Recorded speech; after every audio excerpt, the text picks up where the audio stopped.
Hello again, comrades. Welcome to the Pastor's Weekly Videocast here. With me, my name's Joshua. With me is Ben, Johnny, and Rod. And we're trying to open up some more dialogue about particular topics that people have brought up to us that we think are interesting enough for more dialogue. So today we're talking about this question that someone asked, and they said, I thought you said you were a safe place, but it doesn't seem like it. So not really a question per se, but it does bring up things about what we say, what we seem like, in the safe place concept. So Johnny, why don't you get us started? I think that's a perfectly common thing that I hear. Churches, for one, are not typically safe places. Sometimes they feel coercive, like you need to do something, like you need to sing or stand or sit or kneel or confess your sins or give money. There's all sorts of things throughout time that would cause someone, even before they stepped foot into our public meeting, to be ready to be assaulted in some way. And so I understand why someone would feel that way. Furthermore, even though I think Circle of Hope is safe, I also don't presume that I have created the perfectly safe environment for every single person. And so even with some humility, I have to really listen to what the person is saying and try to respond to them. One of the things I always say when I start the PM is the public meeting is that you don't have to do anything when you're here. You can just be here. You can see what's happening, and you can enter in as you can. And I really mean that. You know, if you just want to sit and look at your phone, it is what it is, you know, and that's okay. So I do as much as I can to help facilitate a safe place, but I probably can't keep you safe from Jesus, at least. Yeah, I hear you on that. I think this is a really interesting topic for people, and they might not always think to ask a question about it. But even when Joshua started out and he said, "Welcome, comrades," it's some people would think that's weird. I'm not sure that's really safe. I don't know what a comrade is, and I'm not your comrade.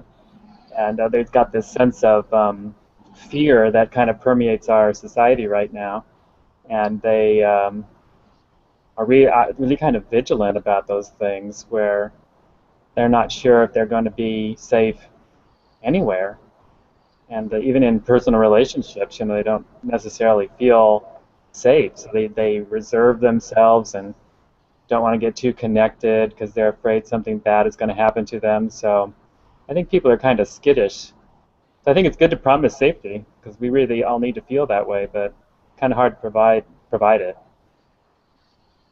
When we say that we're the safe place, I mean, it comes from a catchphrase that we often say we're a safe place to explore and express God's love.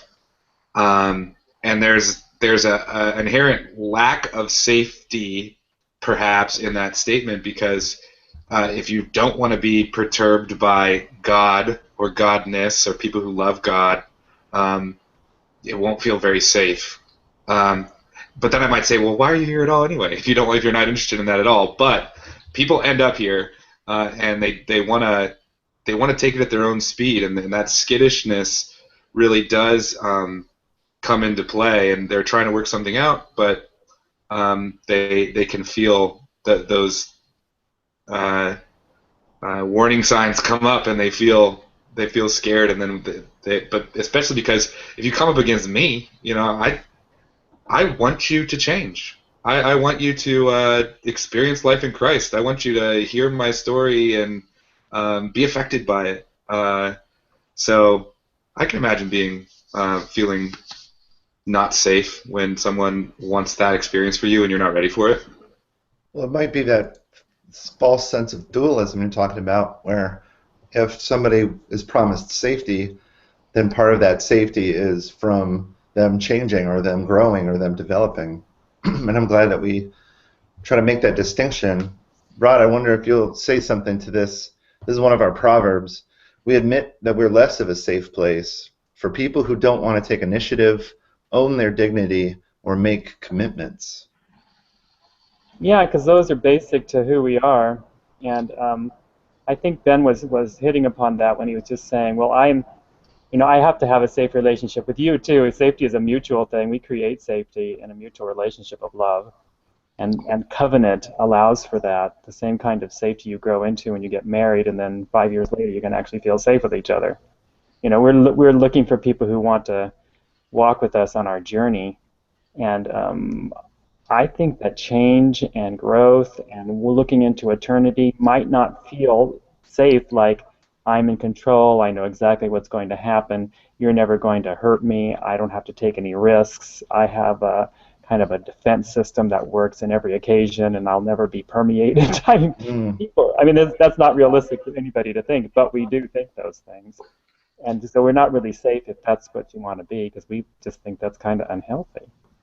Yeah, and even beyond those things, there are all sorts of other things that can make you feel unsafe. Another one of our proverbs says, "We're all addicted to sin, so expect conflict." The community is going to have conflicts and trouble of its own. So if you're going to get into covenant and in relationships with people, even in Jesus, there's going to be moments of conflict and the need for forgiveness and reconciliation. Jesus is the one who makes it safe, not our perfect system or our sinless people. Yeah, I think we should just acknowledge, though, that we're way Christian, and people have an alternative way that they think saves them. I put something on Facebook today, about how in the election, people are getting a little up in arms because billionaires are buying it, because they really think that the government saves them and keeps them safe. They that's their worldview and that's their thought about just the topic of safety. You're supposed to be able to call the police, and they protect your rights and your personal safety, and that's safety. And I just don't believe in that. I don't even think that's safety. I think if I ever relied on that, that would be unsafe. So we have to admit that we have some relating to do before we can come to a common understanding of what each other is even saying. And we are presenting something that seems so unusual to a lot of people that it would automatically feel unsafe. So the question is well taken. Why doesn't it feel safe to me? So that's reasonable. I'm on the side of those people who think that it doesn't feel safe, because I think that that's a legitimate response to what I'm talking about. Absolutely. I love that connection that you made between saving and safety, and couldn't help but think that today's the 30th anniversary of the police bombing of the Move folks in West Philly, and for the block that got firebombs, for the kids were involved. It was like the systems and the government or the police definitely weren't providing safety, and I'm glad that we're never at that kind of level with the church or anything, but it can feel like that relationally. And one of the most common anecdotes about safety or lack thereof that I hear about our church has to do with relationship problems, and somebody who doesn't feel safe because they have a conflict with somebody, or they've been injured by somebody else and they haven't been able to work through it yet. And not feeling safe could mean I feel that anxiety, that wound, the lack of reconciliation, and it gives me pain, or it gives me that sense of uneasiness. Yeah, because there's people in our congregation who I've talked to who have basically been bombed by another church. Some pastor guy decided they were on the outs and just basically wrecked their household and wanted to destroy them, and managed to do it. We had a lot of healing that had to be done, but just with my own experience, I just talked to people last week. So I think that happens all the time. That's a good reason to wonder if we're going to be safe.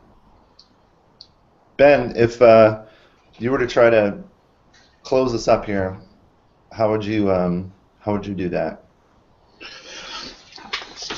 Yeah, I would say again, I think we are the safe place because Jesus is saving us. I think that's the key. And we are in solidarity with those who are scared and have defense systems built up by legitimately awful experiences with Christians who didn't seem to have much Jesus saving power happening at any certain moment of weakness where something blew up in their experience and it was awful. So people are justifiably suspicious, and we have a lot of work to do, and we want to create a space where we can actually have a relationship and win people over, and I think we're doing it. The trust system grows, and people come with that expectation of being burned, and they might be hurt, but if reconciliation wins the day and we actually are ministers of Jesus' work in the world, we can overcome even our brokenness and make other people safety providing people in the world. Well put.